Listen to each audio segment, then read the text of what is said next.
সন্তান কেন কালো হয় অথবা সাদা বর্ণের হয় সেটা জানলে আপনি অবাক হবেন। কিন্তু রাসূল করিম সাল্লাল্লাহু আলাইহি ওয়াসাল্লাম আজ থেকে ১৫০০ বছর আগে যে কথা বলে গিয়েছেন, আমি অবাক হয়েছি সবচেয়ে বেশি তখন যখন দেখেছি ১৫০০ বছর পরে ফ্রান্সের একদল বিজ্ঞানী এরা আবিষ্কার করেছে যে মানুষ আসলে কি কারণে সাদা হয় অথবা কি কারণে কালো বর্ণের হয়। এবং একথা আমার দিরসায় দিয়েছে যে রাসূল করিম সাল্লাল্লাহু আলাইহি ওয়াসাল্লাম তিনি যে সত্য নবী ছিলেন, তিনি যে হক নবী ছিলেন, আর না হয় ১৫০০ বছর আগে এত সুন্দর চমৎকার কথা রাসূল করিম সাল্লাল্লাহু আলাইহি ওয়াসাল্লাম কেমন করে জানতেন। সন্তান কেন কালো হয় অথবা সাদা বর্ণের হয় এই প্রশ্ন করা হয়েছিল রাসূলুল্লাহকে আজ থেকে ১৫০০ বছর আগে। ইহুদি গোত্র থেকে কিছু লোক এসে রাসূল করিম সাল্লাল্লাহু আলাইহি ওয়াসাল্লামকে বললেন, ইয়া রাসূলুল্লাহ, আপনি যদি সত্য নবী হন তাহলে আমাদের কিছু প্রশ্নের উত্তর দেন।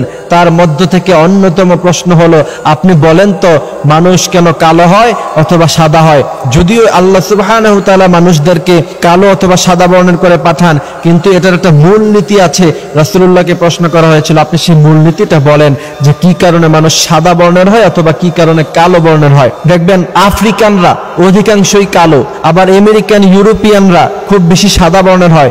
আর আমাদের এশিয়া মহাদেশে যারা আছে, বাংলাদেশ, ইন্ডিয়া, পাকিস্তান, তারপর আপনার নেপাল, ভুটান, এই সমস্ত রাষ্ট্রের মানুষগুলি একটু শ্যামলা বর্ণের হয়, ঠিক কিনা? কিন্তু সন্তান কেন কালো হয় অথবা সাদা হয় সেই প্রশ্ন যখন রাসূলুল্লাহকে করা হলো, রাসূল করিম সাল্লাল্লাহু আলাইহি ওয়াসাল্লাম চমৎকার উত্তর দিয়ে বলেছিলেন, স্বামী স্ত্রী যখন কনজুগাল লাইফ লিড করে ওই সময় যদি মেয়ের ফ্লুইড যদি বেশি বাইর হয়ে যায় তখন সন্তান সাধারণত কালো বর্ণের হয়, আর যদি ছেলের ফ্লুইড বেশি বাইর হয় তাহলে সন্তান সাদা বর্ণের হয়।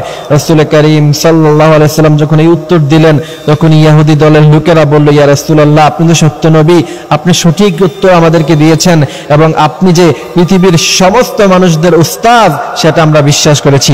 এই জন্য প্রিয় ভাইয়েরা আমাদেরকে এই কথাগুলি বুঝতে হবে। কিন্তু সন্তান কালো হওয়া অথবা সাদা হওয়া এটা কিন্তু আল্লাহ সুবহানাহু ওয়া তাআলার হাতেই। তার কারণ হলো আপনি দেখবেন আফ্রিকানরা বংশগতভাবে কালো, পুরো দেশের সমস্ত মানুষই কালো, আবার বাংলাদেশের প্রায় ম্যাক্সিমাম মানুষ কিন্তু শ্যামলা, আবার আপনি যদি যুক্তরাষ্ট্রের দিকে যান ওই দিকের ম্যাক্সিমাম মানুষ কিন্তু সাদা বর্ণের। সুতরাং বংশগত একটা ব্যাপার আছে। তারপরেও এগুলির মধ্যে কোন সন্তান কালো বর্ণের হয়, কোন সন্তান সাদা বর্ণের হয়, কিন্তু সবাইকে সৃষ্টি করেছেন আল্লাহ সুবহানাহু ওয়া তাআলা। বলছেন, ফাতাবারাকাল্লাহু আহসানুল খালিকিন, কালো বর্ণের হও অথবা সাদা বর্ণের হও, তোমাকে সবচেয়ে বেশি সুন্দর করে আমি আল্লাহ সুবহানাহু ওয়া তাআলা তৈরি করেছি। ওয়াত্তিন ওয়াজ-যাইতুন ওয়া তুরি সিনিন ওয়া হাদাল বালাদিল আমিন। কোরআনুল কারীমে 4টি কসম খাওয়ার পর আল্লাহ বলছেন, লাকাদ খালাকনাল ইনসানা ফি আহসানি তাকওয়িম, মানুষদেরকে সবচেয়ে সুন্দর আকৃতি দিয়ে তৈরি করেছি। সুবহানাল্লাহি ওয়া বিহামদিহি সুবহানাল্লাহিল আযীম। এজন্য তুমি সাদা হও কিংবা কালো হও, দেখো রক্ত তোমার লাল। একটা কথা আছে না, ওই যে আল্লামা মুহিব খানের তিনি বলছিলেন, তুমি সাদা হও কিংবা কালো হও,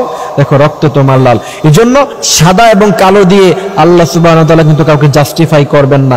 জাস্টিফাই করবেন হচ্ছে ঈমান দিয়ে। তোমার হৃদয়ে কতটুকু তাকওয়া আছে সেটা দেখবেন। বিশ্বনবী সাল্লাল্লাহু আলাইহি ওয়াসাল্লাম বলছেন, আল্লাহ সুবহানাহু ওয়া তাআলা যদি কোনো মানুষকে সাদা অথবা কালো বর্ণ দিয়ে জাস্টিফাই করতেন, বেলালের মতো হাবশী গোলাম কালো মানুষ কোনোদিন ঈমান পেত না। আবু জাহেলের মতো আবুল হেকাম সে ঈমান পেয়ে যেত। এই জন্য মনে করতে হবে, সুন্দর হও তুমি কালো হও অথবা সাদা হও, বানিয়েছেন আল্লাহ সুবহানাহু ওয়া তাআলা।